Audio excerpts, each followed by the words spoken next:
வந்து மனிதனை பயப்படுத்திருக்காண்டி. இப்போ ஒரு சினிமா பாடலே வேப்ப மர உச்சியில் நின்று பேய் ஒன்று ஆடுதுன்னு மந்திரவாதிங்க ஏவி விடுறதுனால அவங்க பழி வாங்குவாங்க அப்படின்னு சொல்லி அது குறிப்பிட்டு.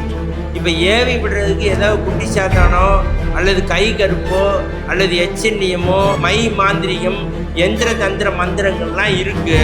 எந்த ஆத்மாவும் சாந்தி அடையிறது கிடையாது.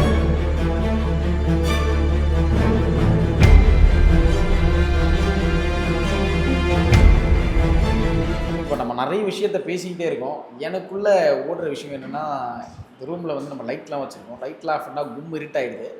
ஸோ இருட்டில் வந்து பேய் வரும். அந்த மாதிரி இருட்டில் சாப்பிடக்கூடாது, சாப்பிட்டா வந்து பேய் சாப்பிடும் அப்படின்னு சொல்கிறாங்க. பேய் இருக்கா இல்லையா? இப்போ பேய் இருக்கா இல்லையான்னு கேட்குறீங்க கார்த்தி. பேய் வந்து இப்போ நம்ம என்னன்னு கேட்டால், இப்போ நம்ம உடம்போடு இருக்கிற பேய், நம்ம இறந்ததுக்கப்புறம் உடம்பு இல்லாமல் இருக்கிறது பேய். பேய்ங்கிறது இதுதான். இப்போ நம்மளே உடம்போடு இருக்கிற பேய் தான். உடம்பு இல்லாமல் இருக்கிற பேய் அது. தம்பி இப்போ என்னென்னா, கொடூரமாக சாவுறவங்களுடைய ஆன்மா வந்து சாந்தி அடையாதுன்னு சொல்கிறாங்க.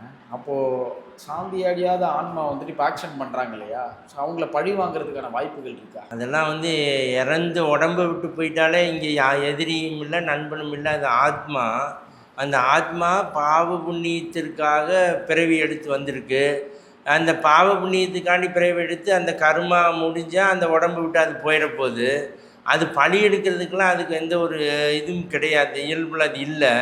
அதே சமயத்தில் இப்போ என்னென்னா, இப்போ துர்மரணம் ஏற்பட்டவங்க வந்து மேலே வந்து 4 மண்டலங்களை குறிப்பிட்டு சொல்லியிருக்கிறாங்க. அவங்க துர்மரணம் ஏற்பட்டவங்க எல்லாமே பைசாசா மண்டலம்னு அந்த மண்டலத்தில் போய் தான் இருப்பாங்களே ஒழிய, அதுக்கும் பூமிக்கும் கனெக்ஷனில் தான் இருந்துட்டு இருப்பாங்களே ஒழிய, அவங்க இந்த இதுக்கெல்லாம் வர்றதுக்காக அவங்களுக்கு அந்த நினைவுகளே இருக்காது. இப்போது சாமி, இப்போ எனக்கு என்ன டவுட்னா, இந்த மாதிரி துர்மரணம் அடைகிறவங்கள பேயாக வர முடியாதுன்ட்டீங்க. அப்போ இந்த பேயின்றது யார்? பேய் இருக்கா இல்லையா? இல்லை, நான் அதே சொன்னேன். அதுக்கு என்ன நான் உங்களுக்கு விளக்கம் கொடுத்தேன்னா, நாம் வந்து உடம்போடு இருக்கக்கூடிய பேய், அது உடம்பு இல்லாமல் இருக்கிற பேய், அவ்வளோதான். இது வித்தியாசம். வந்து பேய் இருக்கா இல்லையான்னு கேட்டால், இப்போ நீங்கள் அப்போ பேயா? அப்போ நான் உங்களை கேட்குறேன்னு வச்சுக்குவோம். நீங்கள் பேயா? பேய் இல்லை. அதே மாதிரி இப்போ உடம்பு இல்லாமல் அது ஆத்மா மட்டும் சுற்றுறதுனால நீங்கள் அதை பேயின்னு சொல்கிறீங்க. அதுக்கு உடம்பு இல்லை. சாமி, இப்போ நைட்டில் நான் பாத்ரூம் போகிறேன், திடீர்னு பார்த்தா தண்ணி ஆன் ஆகுது, திடீர்னு ஏதோ ஒரு சவுண்டு கேட்குது, சலங்க சவுண்டு கேட்குது, தூங்கிட்டு இருக்கேன். இதெல்லாம் வந்து பேயின்றதுக்கான அறிகுறிகள் தான் நிறைய படத்துலையும் சொல்கிறாங்க, நிறைய பேர் சொல்கிறாங்க, பெரியவங்களாம் சொல்கிறாங்க.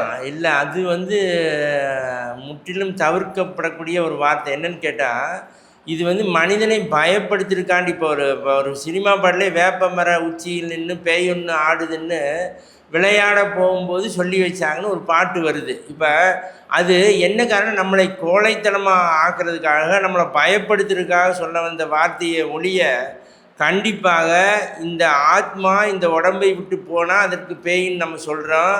அந்த பேயினால் இங்கே இருக்கிற ஒரு துரும்பங்கூட தூக்கி அந்த பக்கம் வைக்கிறதுக்கான அதற்கு பலம் கிடையாது, அதற்கு உடம்பும் கிடையாது. நாம் ஸ்தூல உடம்போடு இருக்கிறதுனால தான் உள்ளே இருக்கக்கூடிய ஆத்மா வந்து நமக்கு உள்ளே இயங்கிட்டு இருக்குது. அதனால தான் நம்ம ஒவ்வொரு பொருளையும் எடுத்து வைக்கிறோம், பண்ணுறோம். இது உடம்பில்லாமல் இருக்கக்கூடிய ஒரு பேயை கண்டு ஒரு மனுஷன் பயப்படுறான்னு சொன்னால், அவனை மாதிரி அஞ்ஞானி உலகத்தில் எவனுமே இல்லை. சாமி, இப்போ உங்களுக்கு வந்து எல்லாம் தெரியுது, நீங்கள் வந்து ஆன்மா கூட பேசுகிறீங்க, இந்த மாதிரி சித்து விளையாட்டுகளை கற்று வச்சுருக்கீங்க. நாங்களாம் பாவம் இல்லையா? அது திடீர்னு இடிக்கலாம், அதை இடிச்சுட்டு போனால் எதாவது ஆகிடும் அப்படின்லாம் சொல்கிறாங்க. இப்போ நம்ம பேசிகிட்டு இருக்கும்போது யாராவது உட்காந்துருக்கலாம்.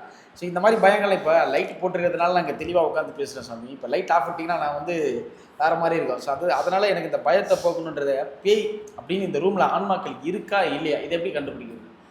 இல்லை, அதுதான் நான் சொல்கிறேன். அது பார்க்கும் இடம் எங்கும் நீக்கமர நிறைந்திருக்குன்னு நான் சொல்லியிருக்கேன். என்னன்னு கேட்டால், இப்போ இறந்த ஆன்மாக்கள் வந்து கண்டிப்பாக அண்டத்தில் வந்து சுற்றிட்டு தான் இருக்குது.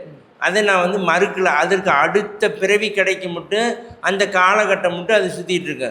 ஆனால் அது உங்களை பயப்படுத்துறதுக்கோ, உங்களை வந்து வேறு ரூபத்தில் அது செய்கிறதுக்கோ கண்டிப்பாக அதற்கு பலம் கிடையாது.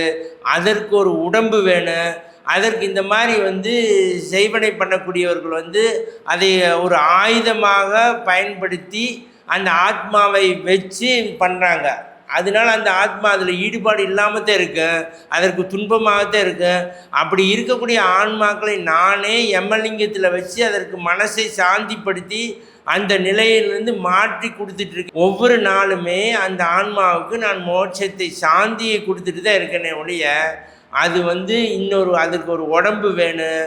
அதற்கு பிறகு அது பழி வாங்கக்கூடிய நிலையில் அது இல்லை. அது இறந்ததற்கு பிறகு எத்தனையோ ஜென்மமாக இருக்கக்கூடியதெல்லாம் ஞாபகத்துக்கு வந்து அது ஒரு நிலையிலே இருக்காது. அது 1000 கிலோமீட்டர் வேகத்தில் போகும்னு நான் சொல்லிட்டேன். இல்லை சாமி, நீங்கள் ஏற்றுக்க முடியலன்னு சொன்னாலும் இந்த விஷயங்கள் நடக்கிறதுனால பதட்டம் இருக்குது, பயம் இருக்குது. இதனால் எனக்கு என்ன டவுட்னா சாமி, இப்போ நீங்கள் சொன்னீங்க மந்திரவாதிங்க ஏவி விடுறதுனால அவங்க பழி வாங்குவாங்க அப்படின்னு சொல்கிறீங்க, அதுக்கு விருப்பம் இல்லைன்னு சொல்கிறீங்க.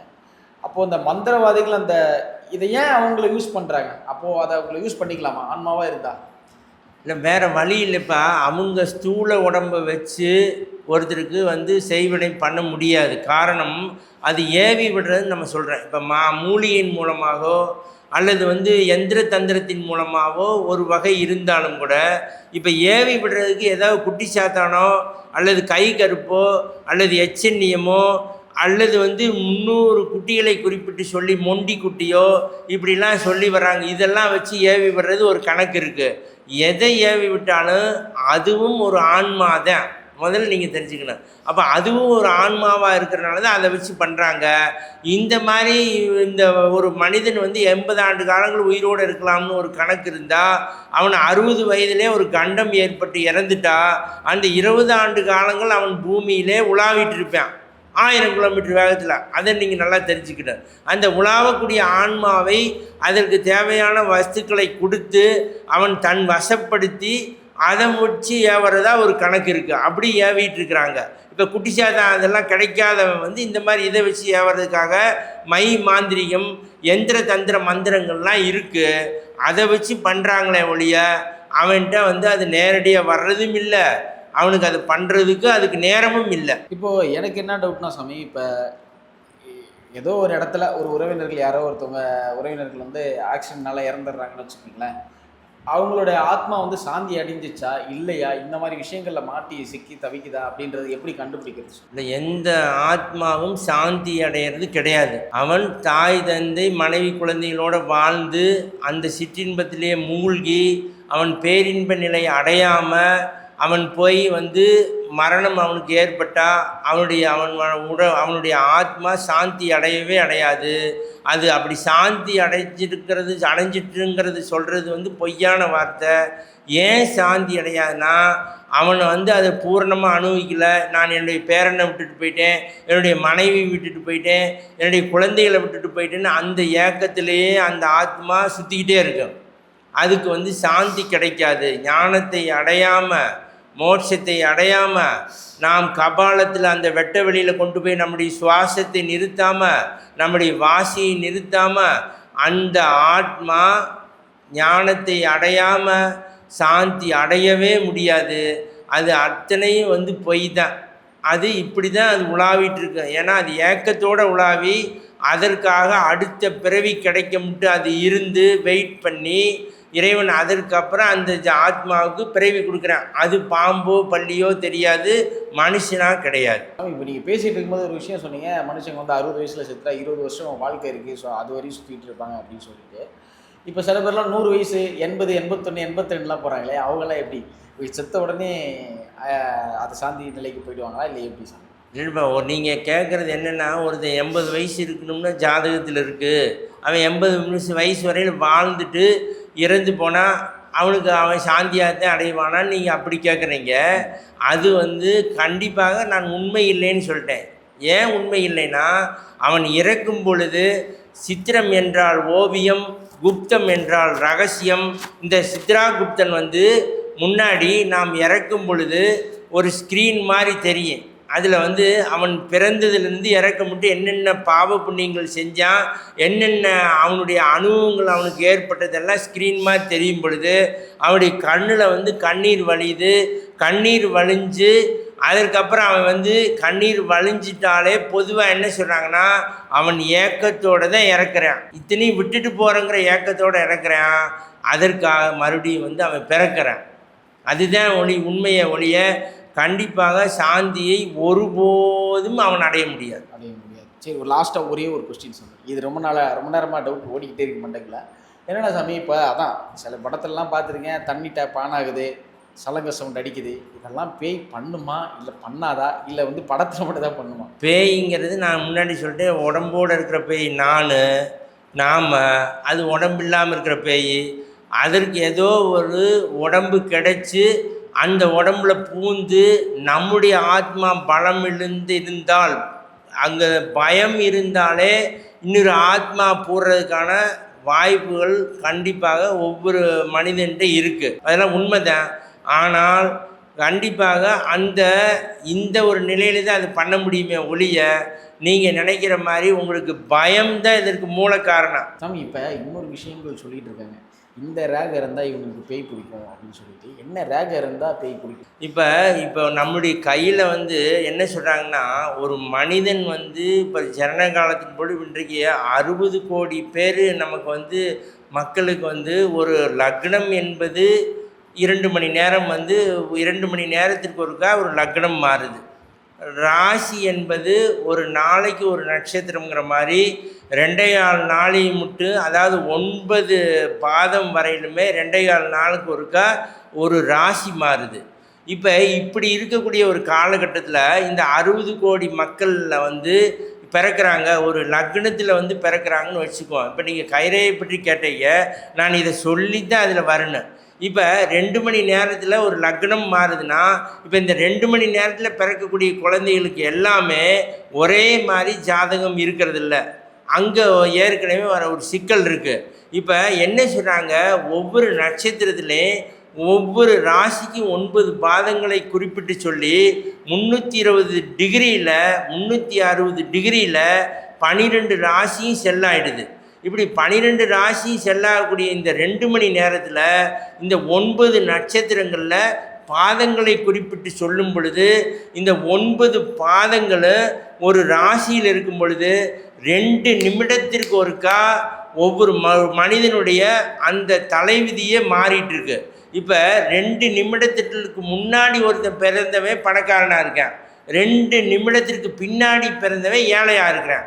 இப்போ 2 மணி நேரத்தில் நீ ஒரு லக்னம் கழித்து ஒரு ஜாதகத்தை நாம் சொன்னால் அது எப்படி உண்மையாக இருக்கும்? இங்கே அது சித்தர்கள் பல சூட்சுமங்களை பாடல்கள் மூலமாக சொல்லியிருக்காங்க. இதே மாதிரி கைரேகையில் என்ன சொல்கிறாங்க, அறிவு ரேகை, ஆயுள் ரேகை, இறுதி ரேகை, தனரேகை, விதி ரேகை இப்படிலாம் சொல்லி வச்சு, செவ்வாய் மேட்டில் இருந்தால் என்ன அது பலன் செய்யும், சுக்கிரன் மேட்டில் இருந்தால் அந்த ரேகை என்ன பலன் செய்யும், சுக்கிர வளையத்தை குறிப்பிட்டு, குரு வளையத்தை குறிப்பிட்டு, சனி ரேகை இருந்தால் என்ன பலன் செய்யும்னு இப்படி 9 கிரகங்களுடைய ரேகையும் நம்முடைய கையில் இருக்குது. இதில் என்ன சொல்கிறாங்கன்னா, ஞானக்காரன் என்று சொல்லக்கூடிய கேது மேட்டில் ஒரு ரேகை ஃபார்ம் ஆனால் அவன் மனம் வீக்காக இருக்கும். ஒரு மனதை சஞ்சலப்படுத்தக்கூடிய சந்திரன் மனோகாரகன். இந்த மனோகாரகனை சஞ்சலப்படுத்தக்கூடிய கிரகங்கள் ராகு கேதுகள். இப்போ ராகு கேதுகள் சந்திரனை போய் அடைஞ்சாலோ, சந்திரனுடைய அந்த வீட்டை போய் அடைஞ்சாலோ, சூரியன் அந்த ராகு கேதுனுடைய வீட்டை போய் அடைஞ்சாலோ அதுக்கு கிரகணம்னு சொல்கிறாங்க. இப்போ கிரகணம் பிடிக்கிறத பற்றி அதை வச்சு தான் நம்ம சொல்கிறது. அப்படி அதே போல் இந்த கேது மேட்டில் என்ன சந்திரனுடைய பிம்பம் அங்கே விழுகும்போது, அந்த ரேகை விழுகும் பொழுது அவனுக்கு இப்படி பேய் பிடிக்கும் அப்படின்னு சொல்கிறது ஒரு வழக்கமாயிருக்கு. சூப்பர் சூப்பர் சாமி, நிறைய விஷயங்கள் எங்களுக்காக ஷேர் பண்ணிட்டீங்க. ஸோ இன்னும் நிறைய கேள்விகள் உங்கள்கிட்ட காத்துட்ருக்கு. ஸோ நான் கேட்குறேன் சீக்கிரமாக. நன்றி சாமி. நன்றி, வணக்கம்.